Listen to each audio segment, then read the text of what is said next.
Sunshine Law. Florida's government in the Sunshine Law provides a right of access to governmental proceedings at both the state and local levels. In the absence of a statutory exemption, it applies to any gathering of two or more members of the same board to discuss some matter which will foreseeably come before that board for action. Scope of the Sunshine Law.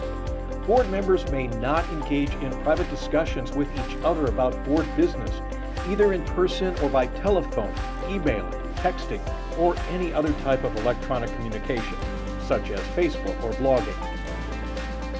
While an individual board member is not prohibited from discussing board business with staff or non-board members, these individuals may not be used as a liaison to communicate information between board members.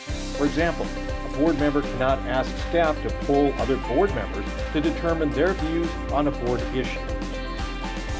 The Sunshine Law applies to advisory boards created pursuant to law or ordinance or otherwise established by public agencies or officials.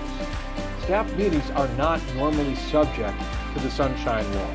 However, staff committees may be subject to the Sunshine Law if they are deemed to be part of the decision-making process, as opposed to traditional staff functions like fact-finding or information gathering. Board meetings. While boards may adopt reasonable rules and policies to ensure orderly conduct of meetings, the Sunshine Law does not allow boards to ban non-disruptive videotaping, tape recording, or photography at public meetings. Public Records Law.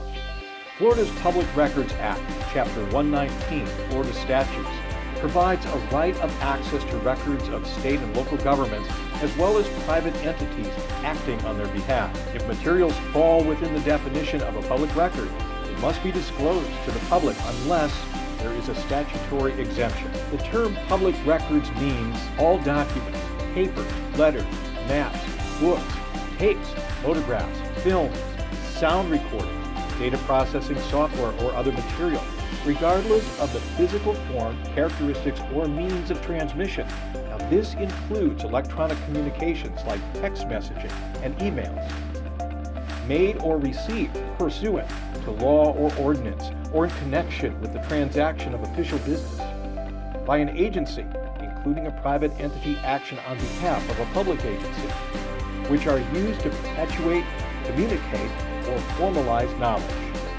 Providing public records. Public records cannot be withheld at the request of the Secretary. A requester is not required to show a legitimate or non-commercial interest as a condition of access.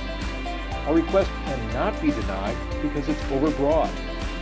Unless authorized by another statute, an agency may not require that the public records request be in writing or require the requester to identify himself or herself.